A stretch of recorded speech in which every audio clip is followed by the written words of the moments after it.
Hi, everybody. Um, Hey, Kathy is actually with Vince. I think she gets home tomorrow.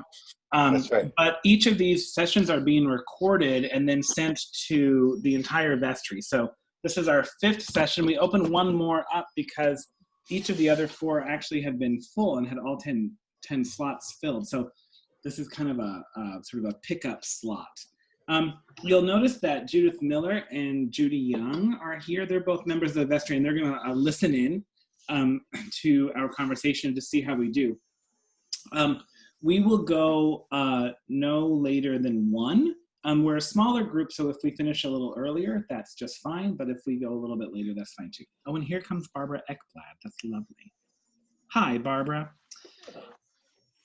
So welcome. And here's how this is going to go. I'm going to spend the first little bit telling you a little bit of a story, and that story is how we got to this point in our life, in our parish life, and our relationship to our building. And when I say building, I'm almost always referring to the 1949 building, which is the brick building that's kind of a yellowish brick that goes from the north wall of the courtyard north. So I'm not really talking about the sanctuary by and large. Our sanctuary is from 1926, and it is stone, and it is relatively fine. It could use some flooring, it could use some plaster, but it doesn't have a lot of complicated systems in it, other than maybe the fire system. But in general, it's a shell, you might say, of a building. It's a very, very expensive shed. And so it's pretty fine. But the building we're talking about is the 1949 building. So I want you to cast your imaginations back 127 years to when St. Mark's is planted. We are planted as a mission church by St. Paul's Episcopal Church, which is in the sort of Cathedral Square area. St. Paul sent their associate priest to come up and to meet with people in people's homes and to open a new parish, which he did.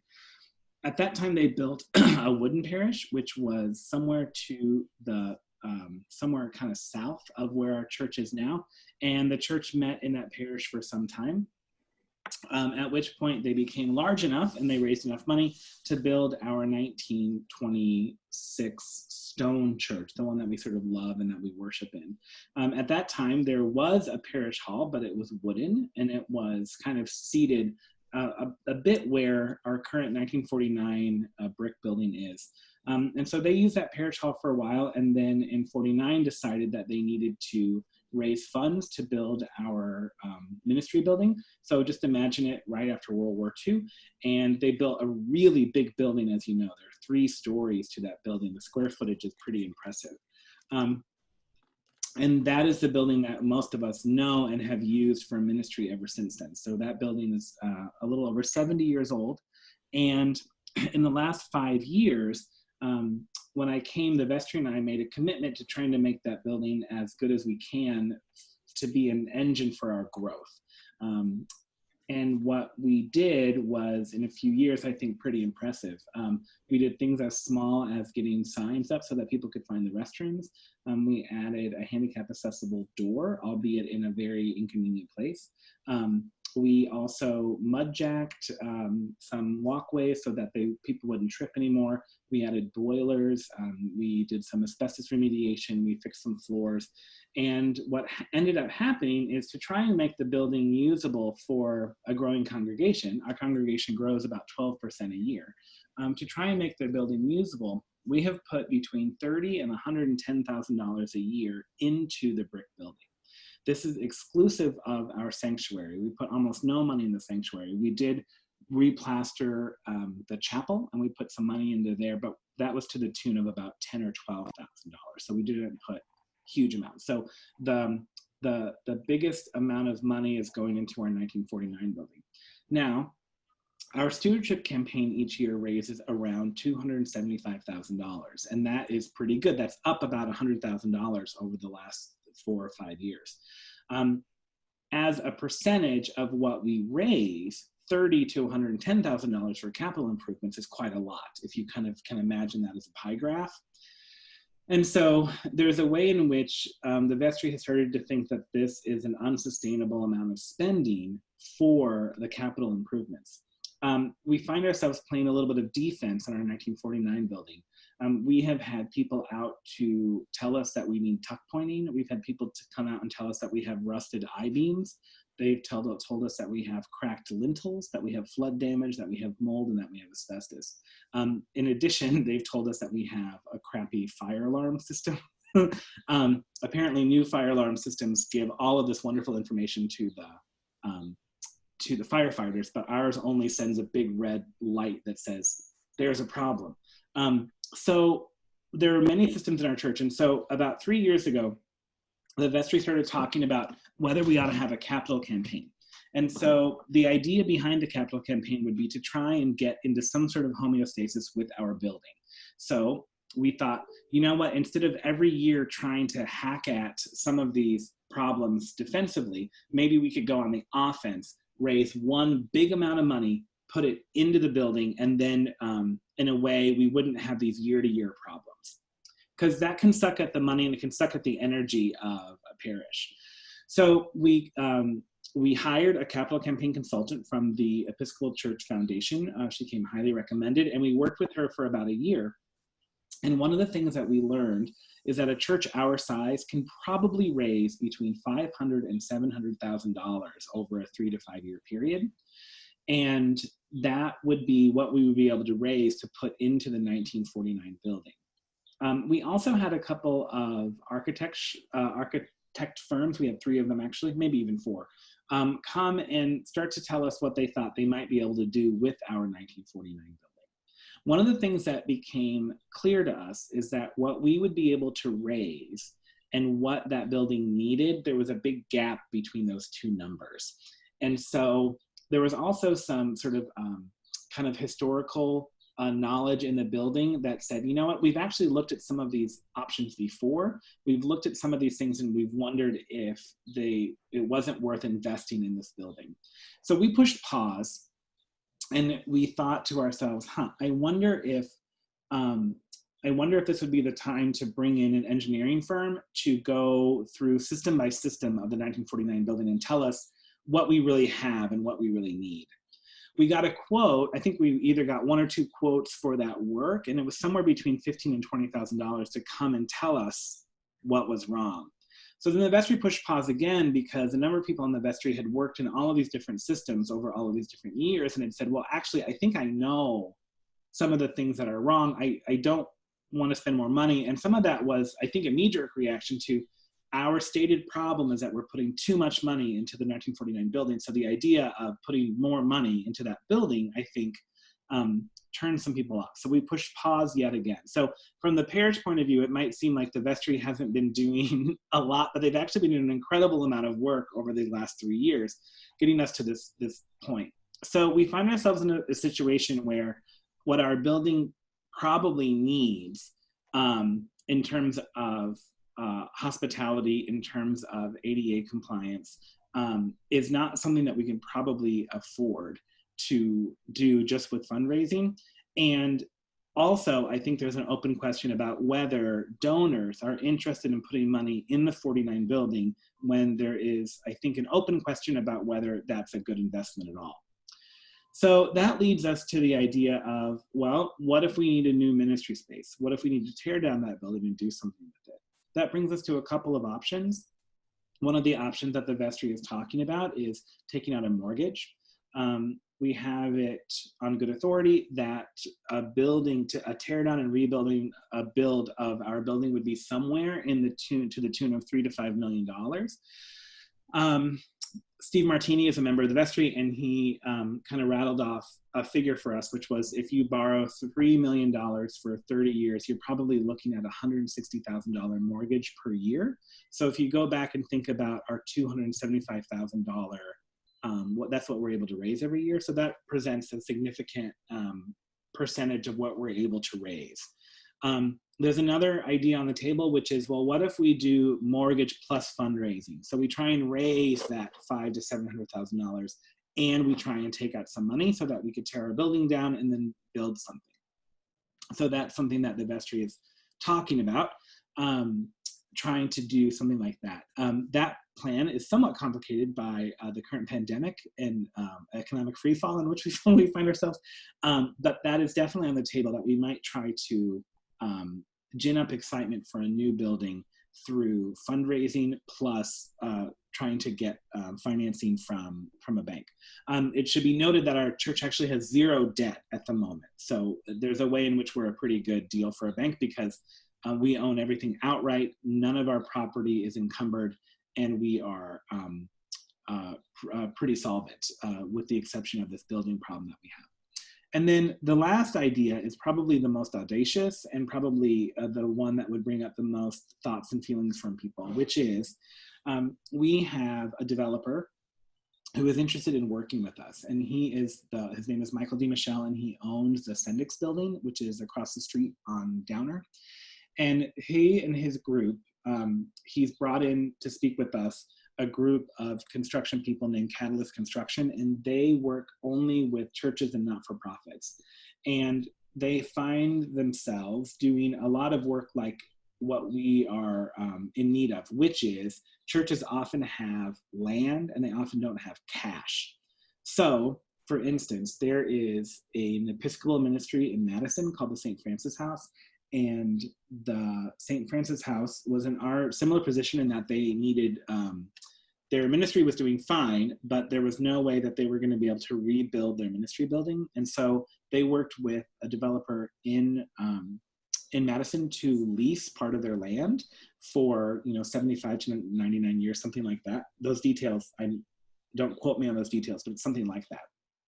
And the developer moved their chapel over a little bit, built them a place to do their ministry, renovated part of their chapel, and then in exchange, that builder put up some market rate apartments, so that the apartments were what kind of funded that ministry.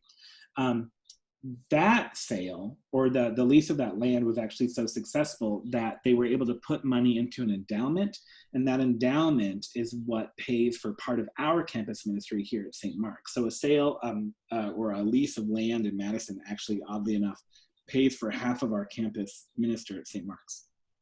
So I should also say that it's important to note that we don't have the deed to our land. We don't own our land. The diocese does.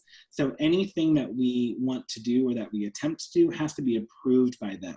So when we began to talk to the developer, we started talking about a deal similar to the deal in Madison, because we knew that the diocese had already approved it. And so the deal as it stands right now, we've not signed anything, we've not agreed to anything. I think the vestry is of all kinds of different opinions about whether this is a good idea. But the deal would look something like, we lease every bit of our land north of the Memorial Garden. So from the Memorial Garden all the way to the church on the city. And the developer builds a 4-story building with apartments in it. And the apartments look kind of like the ones across the street. If you know where Michelle Moni lives, she lives across the street in I think the St. Regis. So it would be of a similar scale to the ones across the street. Within that structure, there would be 2 floors that were the churches.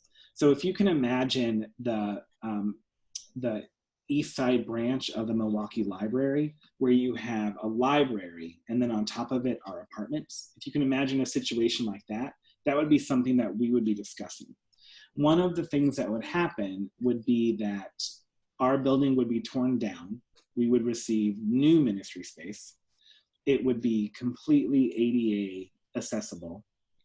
And we would find ourselves not actually having to put in any dollars, because our stake in the project would be the lease of our land. This is each of these ideas that we have, the mortgage or the fundraising or whatever, has a loss to it. There's just no way particularly of getting around that there's some kind of loss if we move forward with any of these ideas. If you can imagine, again, if you've been in that library, the library on North Avenue is its own entity within this building, and that's what we would be. Imagine it if we kind of had like a condo, if we had a big, huge 20,000 square foot condo in the middle of a big building. So we would have our own space that would be completely ours. And then we would be in a partnership with the developers. Over the course of 10 years or 20 years, we get to decide what to do. Those developers will want to leave the deal and basically take out their profits, what they will have made from this building. At that time, we would have the opportunity possibly to buy the building if we wanted to. We would have the opportunity to get into a different relationship with a different developer. We would have choices, but at that 10 or 20 year mark, we would actually kind of have to do something. And that is, how do I want to say this? That can be a little bit scary, I think, particularly if we don't know exactly what it is we want to do. So I'm going to stop there. I talked for 15 minutes. That's a lot. And I want to hear any thoughts or impressions that you have. I'd love to know what you think about our spaces. I'd love to know what you think about mortgages. I'd love to know what you think about fundraising. I'd love to know what you think about having something built on our space. So I'd just love to hear literally anything and everything that's come up for you as I've kind of laid out some of these thoughts.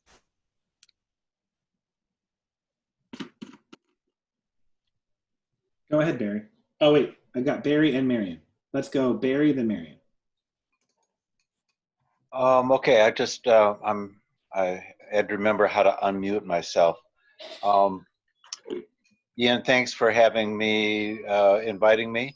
And for Jan, I haven't seen you for a long time. It's good to see you again. Ellie, are you still there? It's good to see you again. I am here. And Marion, it's always a delight to see you, and I'm happy to meet the new other people. I'm here because I responded to a parish-wide announcement that the church is considering doing something with the building. And I just wanted to remind Kathy and Ian that in 2006, this is a long time ago, it seems, I actually started this conversation with the parish at that time. We worked a little bit with the vestry. I can't remember who our priest was. Was that Father Fath? I think then Fath was our priest at that time. So I had just gotten a degree in architecture and urban planning, so this was an interesting project for me to take on and kind of promote, and I was frankly tired of watching the dogs poop in the green space. And I really felt that if we looked at some of the parables of Christ, talking about having a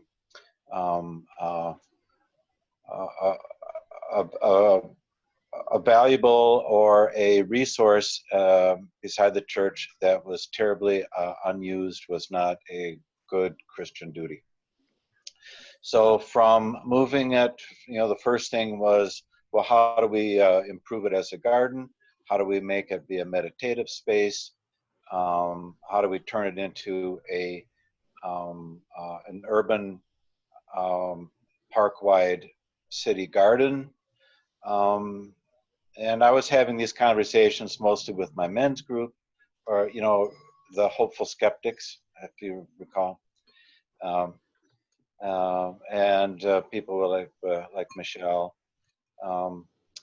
So then it continued to move into, well, really what the problem is that parish hall building was sucking up so much money.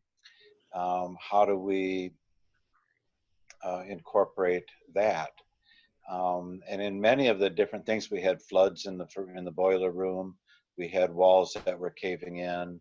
We had repairs to the parking lot, if you recall, where we had to have, the parking lot built back up and some sewer repairs put in, and so we were looking even way back in 2006, tens of thousands of dollars going into this building each year.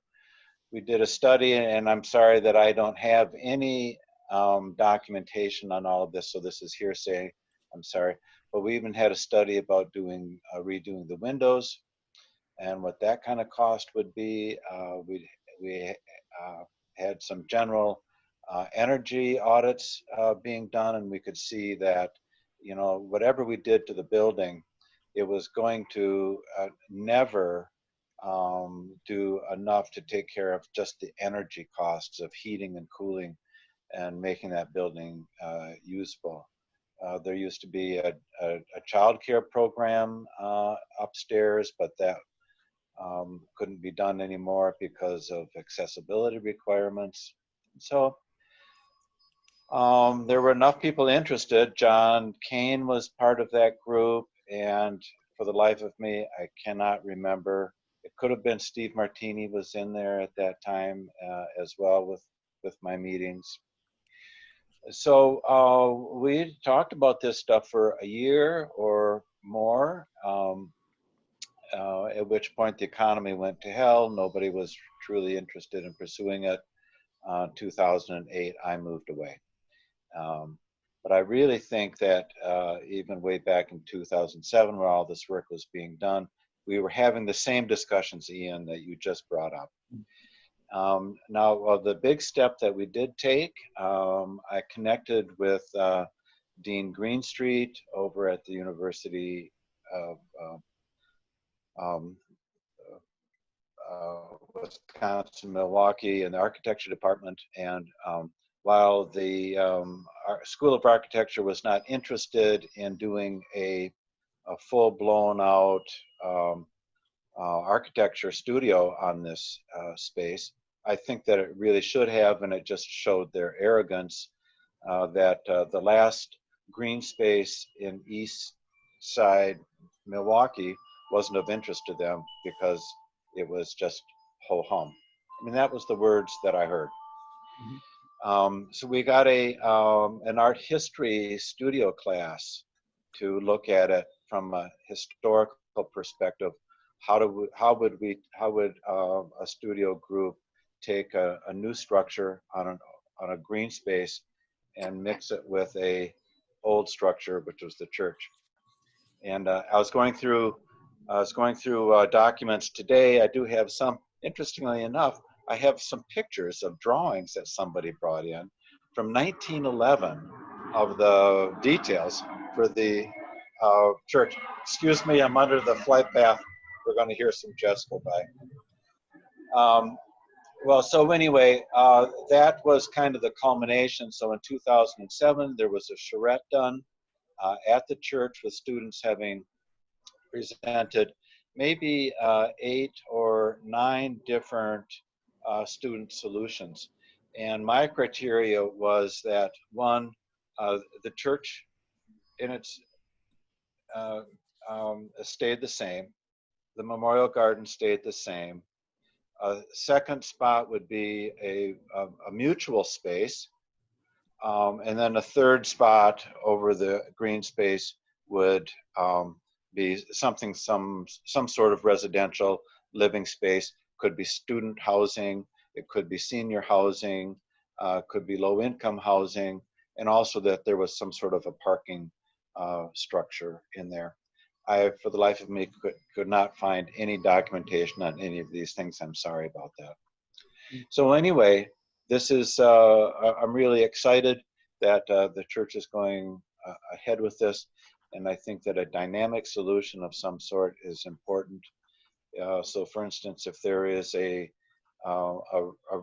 revamped kitchen, that this kitchen have a dual purpose to it, that maybe also be a community kitchen where you know, a group comes in and does sandwiches for a particular group, or you can hire it out and do your own canning, or you know, there's a lot of new urban food products that are out where somebody would just love to have a commercial kitchen, you know, available to them once a month, once a week, once quarterly, stuff like that. So anyway, that was my background, and that's why I'm interested in it.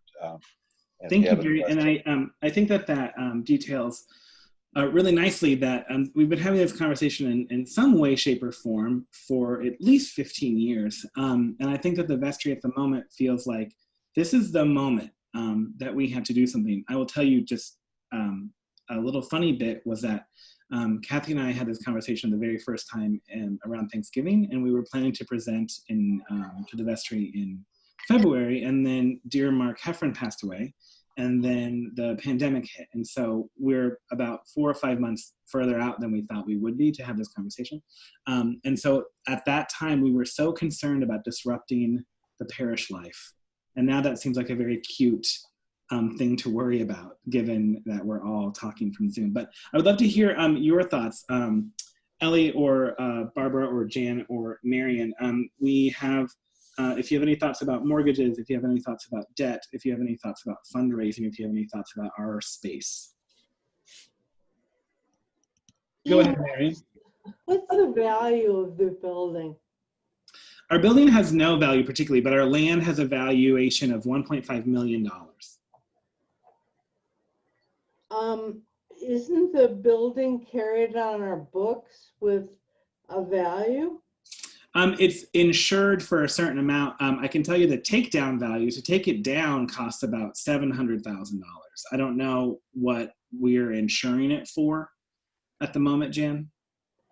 I see, I have a vague recollection. I was on the vestry longer ago than 15 years, but I have a vague recollection. I mean, this discussion existed even then. And I have a vague recollection that it was 7 million or 9 million or some large amount of money, so that even a large mortgage against the value of the building wasn't out of kilter.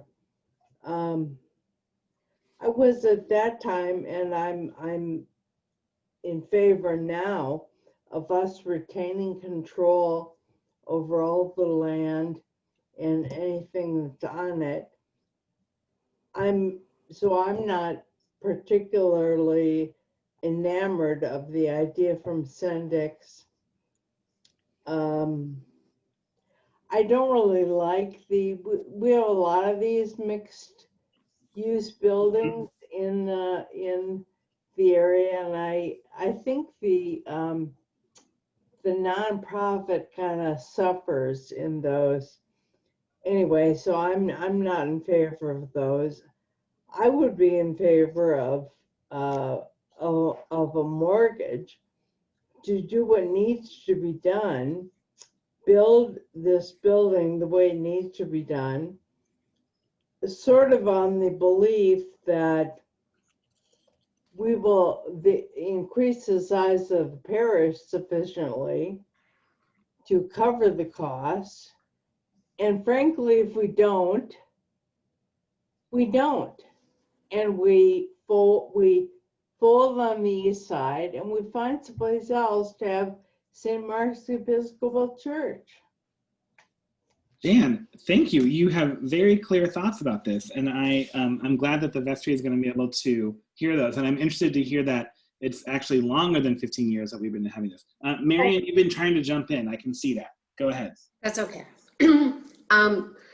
I have a difficult time thinking about that green space turning into an apartment building too. And I wish there are other ways that we could possibly save that space, utilize it definitely more than we're using it, and even sharing that space, even if it includes taking in some money for it, like with the church next to us or neighborhood or whatever type space. I don't know, I just have a hard time envisioning another building there.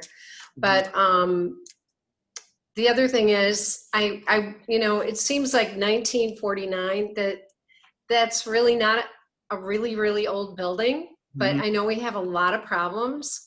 And I know we've looked into the costs on, repairing, upgrading, that type of thing. I wonder if we've also talked to other churches that have done considerable renovations, like St. Paul's and Whitefish Bay. Mm-hmm. I think that's St. Paul's, That's right? Christ. Yeah. Oh, Christchurch, sorry. Yeah. I just drive by it. I don't look at the names. So, I know that we have problems. We need to upgrade or build something new there. But I guess I just have a really hard time with thinking about using the green space for another building. And even though part of it would be ours, but I don't know. And then the parking situation and all that, which is, difficult now too, with the restaurants and that in the area. How is it going to be better? Sometimes I almost feel like we should increase that parking space back there so, more people can have access to our building. But I guess probably my biggest wish would be that we could repair and upgrade the building we currently have. Yep. Thank you. And one of the things I've had 6 months to think about this, so I've maybe have had more time. But I stand there sometimes and I think about our church. We get to feel in a little way like a country church or even a suburban church because we do have this footprint, which is unusual for urban churches. And every time I see a church, I stop and look at it in the city. And almost every church has something up next to it. And that's something that we've never had to deal with particularly. And so I do think, Marian, if we built a building, I do think that it would change the feel. I think that you would come to church and it would feel different. And I'm not prepared to say whether that's a good, bad, or ugly thing, but I think that that's probably true. I think it would probably just feel different. Others? Yeah. So I'm new to St. Mark's, and also would be maybe helpful for folks to know that I work in economic development across the country. So I think I actually, this is not a unique model. I've seen it around the country. It seems to me that the controlling ethic for what I'm thinking about is stewardship of our time, our talent, and our, what's the last one? Resources. Treasure. Yeah. You can tell I've been working today. Resources. Sorry. And it just seems to me that we are asset rich and cash poor. We have a lot of money stuck in terra firma, or the building, and we don't have a lot of cash. And the cash we have, I think we need to be really thoughtful about what Christ calls us to do with the cash we have. And so I'm wondering if, from that lens, if spending cash on a mortgage with interest is, if that is the best we can do with that money around stewardship for Christ's world. And I, as much as I think that back lot is really cool and nice breathing space, and I'm not a big, I don't get up and shout rah-rah for the new developments because it's not my personal taste, but it is the way the world is, and it's the way the world's going. And my kids think they're really cool, which tells me how old I am. As you can see, I haven't, COVID, I gave up dyeing my hair. Anyway, so I guess what I'm trying to say is I think that this is a fascinating idea with the developer. I'm particularly fascinated because he works with nonprofits, and I know St. Francis House, and I didn't know that that was the way that went together. So that was fascinating to me to hear too. So I guess I just think that there aren't good options for us because of where our assets sit. And I don't know how we're going to cash flow a mortgage. I just think that is a really dicey deal where this is, gives us control over our space the way we would want it to be and gives us an investment in the future. So that's where I'm coming from. The only other question I have, Ian, is they're going to put market rate apartments in the building if it were to be built. Could we have any sway over like 20 or 25% of those being Yes. affordable? So we get to write the deal how we want. In the very first iteration that they presented to us, they had kind of put like 70 units in there. And in that iteration, the church was actually receiving cash every year, $30,000 to $70,000, depending on occupancy. And we had floated this idea that maybe that money should go right back into like adopting a number of the units and saying, okay, these units are going to be at a reduced rate because we, the church, are going to adopt them. Or even starting some sort of program where if you want to have the church partner with you so that you can earn, so that you can raise a down payment for a house, that like, you know, you could be with us, say, in partnership for 5 years, at the end of which, because we've taken care of part of your rent, that money can go into a down payment so that you can get into home ownership rather than into renting. Another idea that came up was, you know what, let them be them and us be us, and let's take that money and pay down medical debt, or let's take that money and do something, you know, different with it. So I think that there were a number of ideas. From the developer's point of view, as pleasant as they are there to make money. That is, and so right. there's a way in which they say, you let us be together on this project, and then here are the assets that you receive. Not only might you receive some money back every year, but even if you don't receive a dime back, you're not spending capital anymore. So you get $50,000 to $100,000 a year to do mission with. And so I think it would be incumbent on the church to figure out what to do with that money to be able to make sure that this is mission driven. But yeah, the idea of like adopting a portion, I think, has come up. A number of people in the church and on the vestry ask very strongly, like, could we partner with the city to make low-income housing? And there's a reason that people tend not to build low-income housing on the east side, is that it's not, you don't make very much money. And that is, that's true. That's a true thing.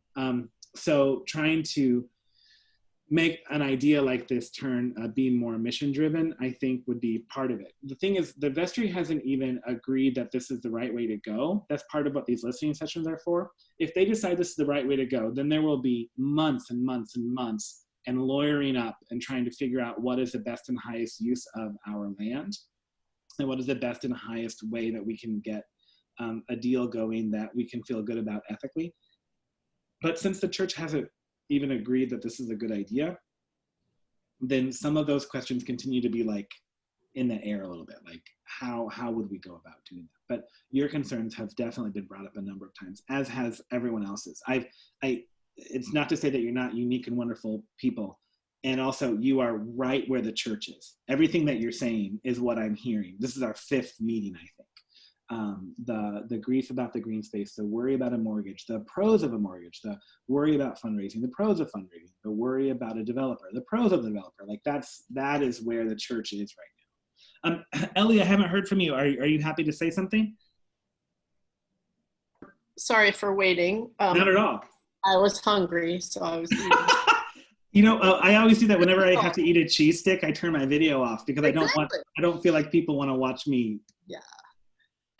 So I have the advantage of being at St. Mark's since I was baptized, and although I wasn't on the vestry, my parents were very active, and so, you know, you hear stuff around the dinner table. My dad also was village president of Whitefish Bay for 25 years, and so there was a lot of dinner table conversation about, you know, redeveloping the village hall, the library, or the green space in this park or that park. So I was there when we had Strawberry Fest out on the grass and all of that, Strawberry Fair. And so, strangely, I'm not very enamored with the green space. I lived on the east side for most of my adult life and bought a house 3 blocks away, and always thought it was sadly wasteful once we weren't able to fully utilize it. I mean, nice to have dogs and a few gardens over here, but kind of a waste. I actually am a fan of mixed-use architecture. I lived in Wauwatosa for the past 10 years, and there's a lot of that stuff flying up. the reality of what that does to traffic, and even if you have parking, and as I'm an older person, there's a lot of older people on this call that are kind of in my generation, all the traffic on the east side is still hard for me, let alone add a bunch of traffic going into these buildings. Was there parking included in their plan, underground or somehow? Yeah, it's one parking space per unit. So there's like 70 units. And then the church currently has, I think, between 12 and 15 parking spots. So we would probably get more like 8. And you can imagine right off that 4 of those are going to be for handicap accessible parking right next to them. So to come to church on a Sunday morning, you're looking at street parking or you're looking at the Associated Bank Tower. We had talked about what would it be like to validate, Sure. And that would be a relatively small expense compared to what we spend on upkeep. So, I mean, most of us on this call, without except for Barbara, most of us were there when the popcorn wagon went down and they put up the parking structure, and it's just a little jarring to see your neighborhood change. So my dad was very, very fiscally conservative, as were men of his ilk in those days, and they didn't spend it if they didn't have it. They didn't believe in mortgaging stuff that they didn't have. You had to have it. He lost a third of his net wealth twice because of investment crashes. So I tend to be very fiscally conservative. But I don't think St. Mark's wants to be in the business of managing a business. So I'm very much in favor of somebody else in charge of all of that, and we do us. So I'm kind of okay, I'm surprised to even hear me saying this. I'm kind of okay with the development. But I think the 2 things that I worry about, and sorry for saying this, Ian, but if you leave, then we're kind of SOL again until there's somebody with a hand on the rudder. That was a grim couple of years, right? And also if they, you start out a relationship with basically a mortgage holder, and they sell it to somebody else, and you really are giving up control over that. And as long as you can be very specific about your returns on investment or your rentals or parking or whatever, and you somehow get that in stone, if they sell it to somebody else, I don't know. So those are my kind of thoughts and worries. I think that those are really valid. I think that the 10-year off-road or the 20-year off-road is a big question and would need to be worked about. One, there's some bummers about being part of a diocese. Some of the nice things is that they lawyer up for you, right? Yeah. And so, because it's their land, and they know that, God willing, we all live to 150, but we all are going to die, and the diocese will still be around, and that land will be around. And so that is, but I do think it has to be figured out. I will say that one of the developments that actually you might know, Ellie, it's on Blue Mountain Road. It's a Lutheran high school, and they built a market building. Yeah, that is this same company. Okay. And the church wanted to build some buildings for international missionaries, and they didn't have the money for it. And so they leased out a quarter of their land. Apartments got built, and those apartments paid for this missionary complex. And in that particular case, they actually had a number of parishioners invest in the project. So they were selling shares. Let's say a share was $50,000, and so parishioners bought a share, kept it for 10 years, earned the interest off the share, and then at 10 years donated it to the church, actually, which was kind of, so then at that 10-year mark, when it was time to buy it out, they had a lot less to buy out because some people had donated shares. So there are a couple of sophisticated ways that people have tried to figure out what the off-board, am I saying that right? What that 10-year or 20-year mark is, how do you get out of this successfully so that you don't land the new vestry, the new rector, the new church with a problem, right? How do you take care of the problems on this end? And I will say too that there are pros and cons about the church part. One of the reasons I took St. Mark's is because you were literally the nicest church in America. I kid you not. It's the best. But also there was no debt. So the church was underperforming. It had a crappy building, but there was not 1 cent of debt. And so when I looked at it, I thought, well, we can turn this around in a couple of years. But if you had debt, I don't know that you could have in the same way. Which isn't to say that all that is bad. I refinanced my house last week, and it's already been sold. I kid you. So what you're saying is really true. I know I refinanced with someone, and then now Wells Fargo owns it. I don't know how that happened, but it happened anyway. So you're right. Like there are some things that you kind of don't have control over, and so, and on the flip side, I have this vision sometimes where I think, okay, if we do something like this, there are some real losses, and I want to be really honest about that. Then let's say that the church does a very modest capital campaign of $200,000 or $250,000 so that we can fix the plaster and the crumbling stuff in the sanctuary. Then you give to the next generation, wrapped in a bow,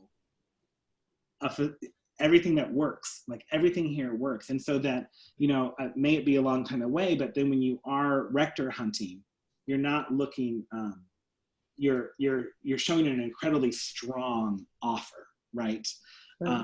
And so, which is, I've signed a 3-year contract. I'm not planning to go anywhere. I just bought a house, like I'm happy. But I think that, but God willing that like I died or something, like, like you would be able to present a stronger position if we dealt one way or another with our 49 building. And I kind of feel like when you started 4 years ago or whenever that was, we were in a different place than we are now. And I see the church putting out what we are and attracting a very different audience than we have had for the past 50 years. So this is a whole new concept of who is going to gravitate towards St. Mark's, right? Yeah. And so the building, the way we've been doing things for 50 years is not as important to me. In my head, I see that those needs have changed. Will we still gather? Will we still want to be in the building? Yeah. Yes, but will some of this be online? Yeah, I think so. Yeah. Could we minister to UWM better? Could we minister to old people that are in the neighborhood better? Absolutely. Yeah. Right. Yeah. Other questions, concerns, I can feel that we have like a wide range of opinions here, which again, I would like to just say that's our church. That's our church. And I would love to hear more thoughts about, again, any of the ideas or any of the feelings that are coming up for you as we talk about this stuff. Anything that you worry about in the future, anything that you're excited about for the future. Why not sell part of the land? So there, that actually has come up before. One of them is that we're unclear that we would be allowed to. It is often the diocese has said no to adjacent land sales. So I actually called the head of the standing committee because our bishop is retiring. So I thought, well, I'm not going to ask him. I'm going to ask who was really going to be in charge.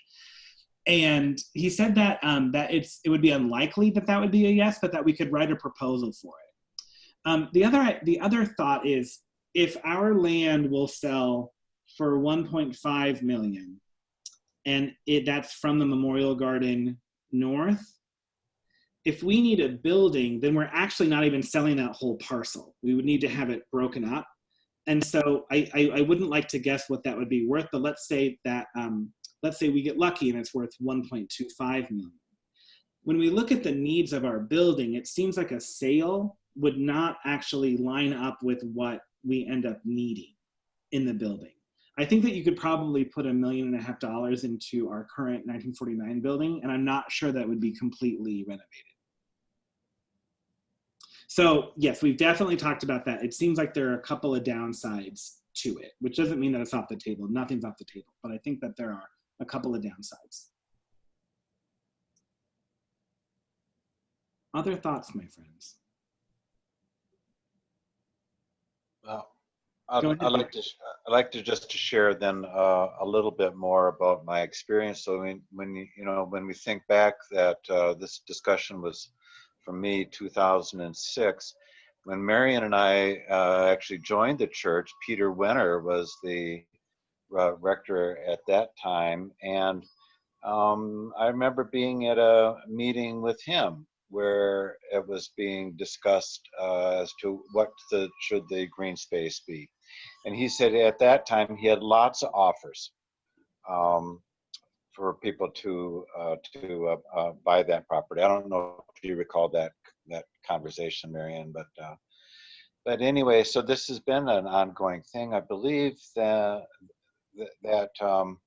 you know, when you guys are looking at this, and of course, I don't have a vested interest anymore. I have a spiritual one.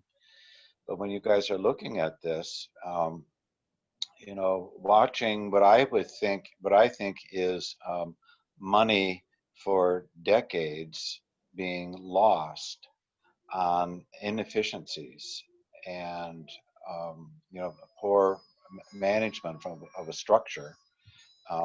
That the sooner that the structure gets redone, and you, yeah. So when I was a planner in Milwaukee, I worked with the city on a number of rehab buildings, and they would have an engineer come in, and they would just be able to determine, well, geez, you know, the value of this building is built in 1949 or 19 whenever. Many times those structures were only 30-year structures. So they were kind of planned to not last for 100 years. Now, good architecture now is planned to last for 100 years. But in 1950, they weren't. The materials weren't as good. The steel wasn't as good. The insulation was not thought about.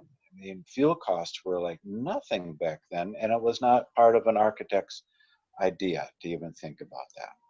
So as you guys move forward, figuring out how to take, you know, that building and basically undo it and then redo something so that you have a supporting, you know, building beside the ministry, you know, someplace that, you know, could be, you know, shared community or whatever, but you have everything north of the main parish that needs to be turned into a better value. And I think that you can find one of those, isn't there a parable about, you know, somebody who, you know, stored their grain and didn't with it?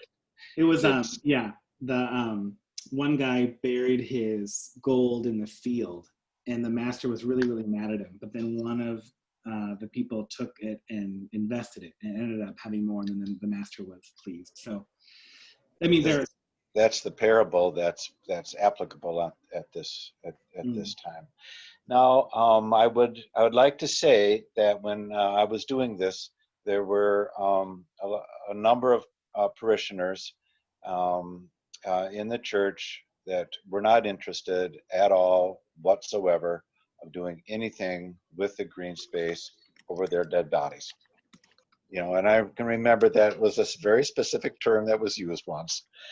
And I said, well, I hope that you don't die soon. I like you. You know, but I think, you know, moving ahead and working with, you know, developers, and it's a very dynamic arrangement, because really you have a neighborhood, you have a city, you have a diocese, and you have a parish community of souls. And how do you blend all of this thing together? It takes a lot of work, like you're doing, Ian, to have these meetings, to be open and transparent, and to really look towards a vision of the future. And that's what you're doing, is trying to look at the vision of the future. You know, so what about 100 years from now? What will this space be? Well, who knows? But anyway, that's my parting comment. I wish you all luck there. I really do appreciate it. I'm aware we were a smaller group, so I do think that everyone had a chance to talk. If there's more that you feel like you want to say or that comes up for you later, please either email me or Kathy with your thoughts. We have this kind of massive document where anytime anybody writes to us, we put it in this huge document that the vestry can access. So we're trying to get every bit of input we can from the parish, even during this strange pandemic time. But I want to thank you all for your time. I really, really appreciate it. And God bless you all. Thank you, Ian. Have a wonderful day. Okay? Thank you. Bye, everybody. Have a great day. You too. Bye-bye.